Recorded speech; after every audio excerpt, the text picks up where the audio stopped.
This is Brad. Brad is 57 years young. He's still mountain tough, but he isn't sure exactly how many mountain hunts he has left in him. He also knows it will be a real grind getting a mule deer out of the steep and deep on his own these days. I was raised in a time where you offered to give your elders a hand carrying home the groceries if they need it. I've also focused a lot of my energy on hunting bears, and as a result, haven't learned as much about mule deer as I'd like to. I offered to be Brad's pack mule this fall so I could observe and take some notes.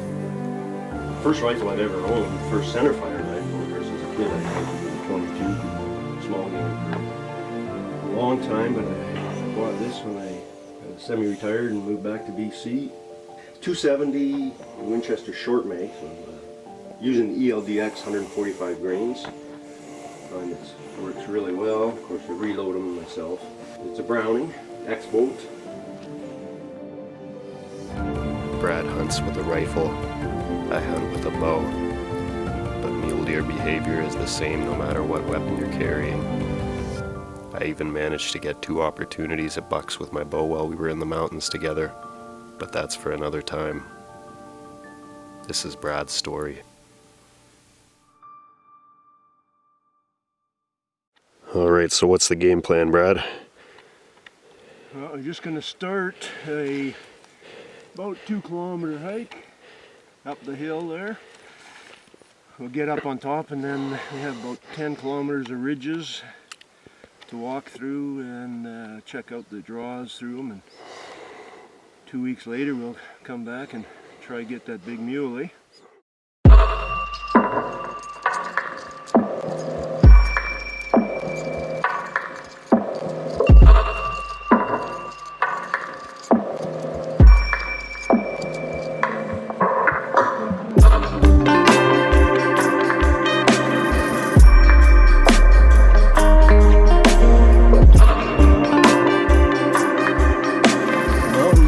That the bears didn't all get. Oh boy. Nature's bounty. Moisten the mouth, add some sugar to the bloodstream. Electrolytes. Camp set up. Now off to explore the ridge. We got about 10 kilometers we could do, but we'll see how far we get.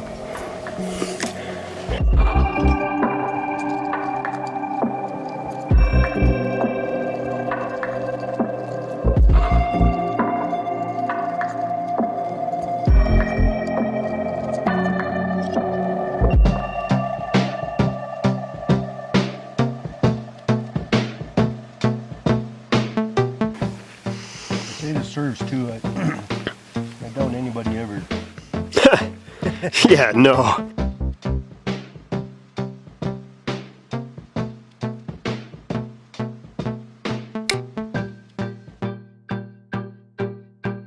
Okay, now that we're back here, we should think about how we're going to hunt this in a couple of weeks. Lots of deer sign up there, but where are the deer going to be in 2 weeks? Lots of deer sign low, some deer up top. Not sure exactly, but we'll just, I think, do what we did yesterday, is get up top and then get to the glassing spots, have a look around and see what comes out. Saw 4 doe, or 2 does, 2 fawns yesterday. Got a good idea where they're moving, where they're coming from water, which draws they're moving up. So it's a matter of finding those bucks in a couple of weeks. Hopefully they're there, and hopefully no one else up there. Once you get up top's not too bad. Legs are a little bit tired, but the up and downs in the ridges is not too bad. It's just a heavy pack going up there, so looking forward to it in a couple of weeks.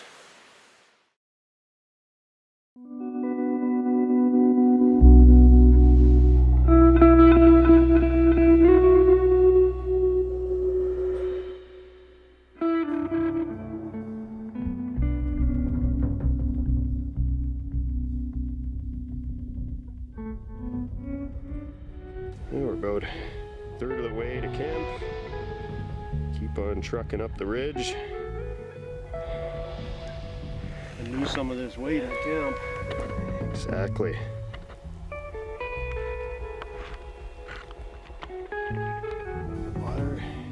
source of life and death up here.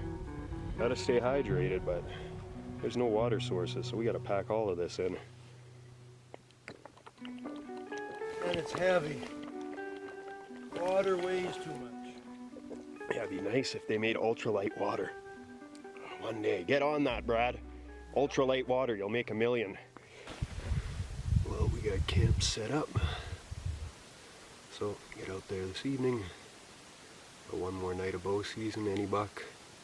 Then tomorrow morning opens up 4-point only for Brad with the rifle. Tomorrow morning we're going to station up over there, try and glass up a nice buck for Brad. See my keys work.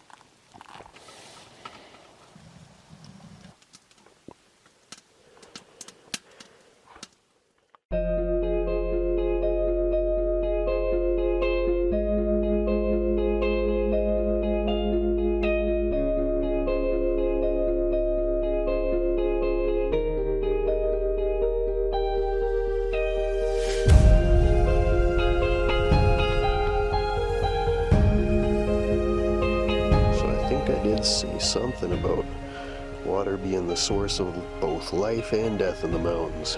Making a water run here, we'll have 3, 6, 9, 12, 18, 19 liters. See if that gets us through the next couple days.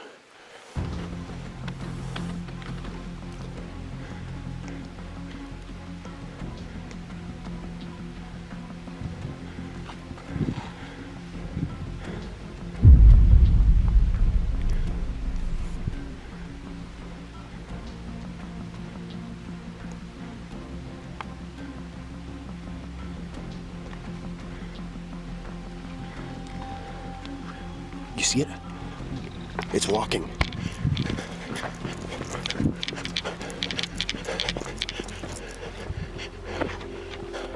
It's moving up higher here. Yeah, it's right there. You see it?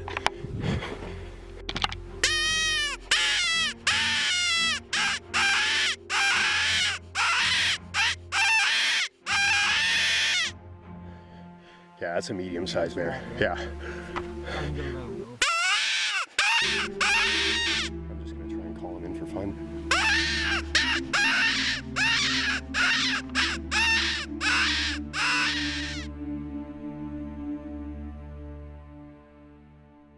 That was a busy first day of rifle season, second day up here. Had to drop down and grab some water, so 500 feet down to the lake. Meters. 500 meters, right. Grab some water, rest down at camp for a while. And Simon sees a bear just 40, 50 meters away. Almost got lined up on him, almost was going to shoot, but so he wasn't all that big. So we had some fun, let him go. After rest, back up here, another 500 meters back to camp. That was our last second haul. I'm not doing that again. Yeah. Hunting tomorrow and the next day. Hopefully we'll see some deer this time. Keep our fingers crossed.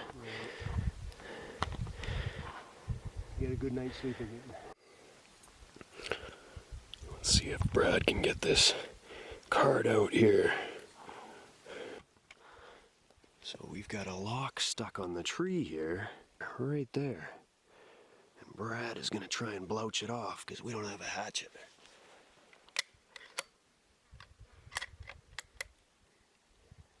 Fire in the hole.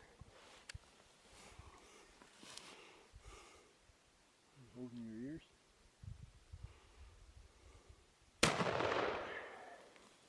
Looks like a hit. One shot, 270, not just for shooting deer, I guess. Unfortunately, the batteries on the trail cam died fairly quickly and essentially only told us what we already knew. There are definitely deer in the area, but we had no idea what size bucks are around. If you look closely, you can see at least 6 deer feeding in one frame.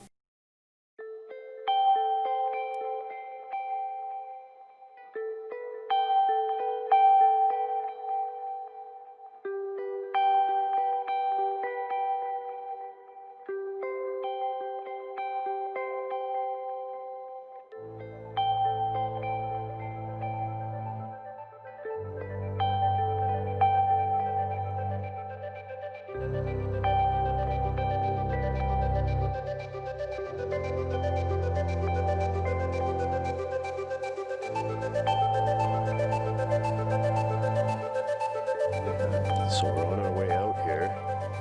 No bucks in the mountain. No shooters, at least, for Brad. And here, that guy's hard to see. I'm gonna try and get a quick video with my binoculars, but he's a good 4 or 3. That's oftentimes how it goes.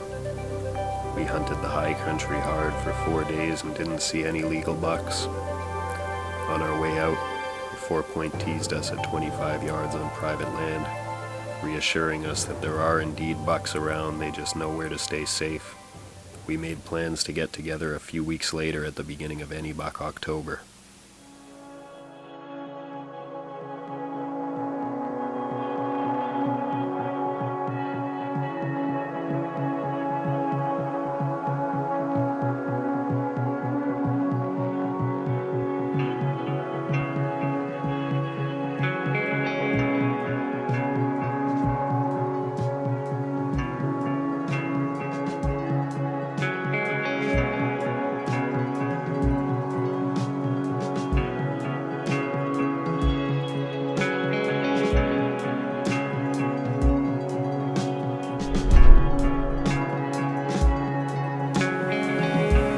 On day 1, we called a 5-point bull into 25 yards and found this dead bear.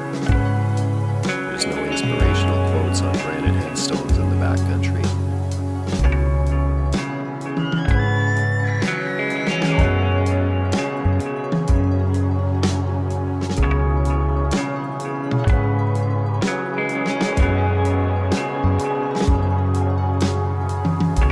Consistently seeing does in one spot, so we decided to keep at it in hopes we would eventually see a buck with them.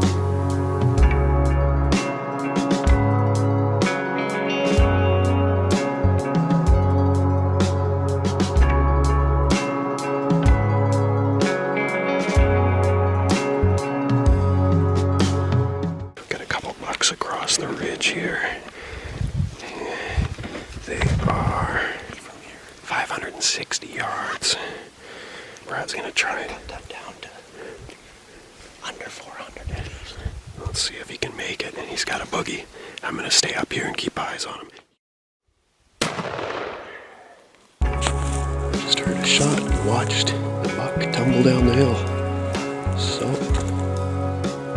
I guess we got a recovery ahead of us. So right now, I am watching that buck's does that he was hanging out with just 5 minutes ago. They watched him get shot, and they are back to feeding. They're looking for another buck already. Cold-blooded. Well, it's good. That's on this 2-point shed on the way down. You know, I have to close the 400. I say is my max. I like to be inside the 300.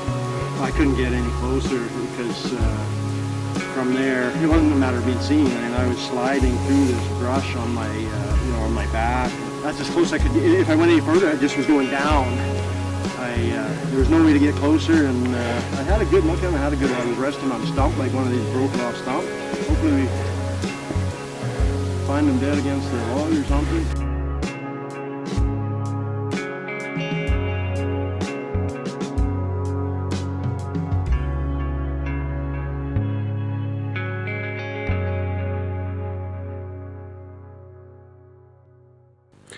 The buck dropped right around there.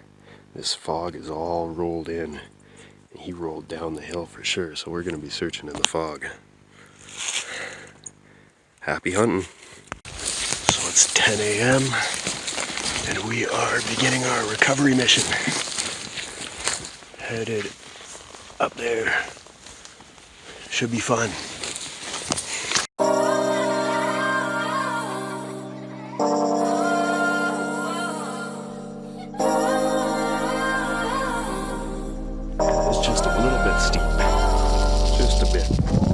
So we hiked up to where we thought Brad's deer was, but we are thinking it's over there. Darn fog got us sucked in on the bottom. We went too far. Got a bit of a hike ahead of us. Guess we keep the truth to ourselves. Maybe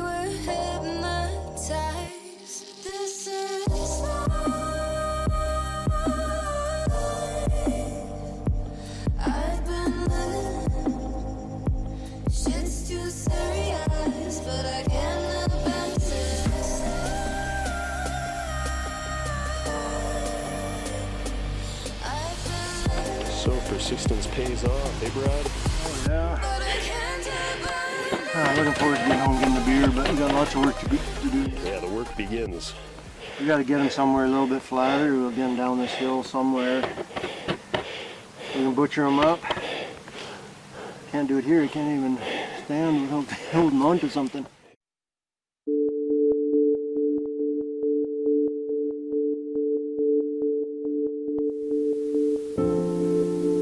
There's something to be said for knowing exactly where your food comes from. We watched this buck for almost 2 hours, walked the same trails he did, and gripped the same bushes he fed on day after day to keep us from tumbling down the steep terrain he called home. It's no inconsequential task taking the life of an animal in order to sustain your own. However, it's incredibly rewarding to know that you ended its life quicker than any other force of nature ever would have, and that none of it will go to waste. This buck won't make the BC record books. A measuring tape will never touch its antlers, and to many people it would be a very typical 3-year-old mule deer. However, we'll both remember the work that went into Brad's 2020 mule deer far longer than any of the meat will last. You can't hang the memories on the wall, but at the end of the road, they're all that really matters.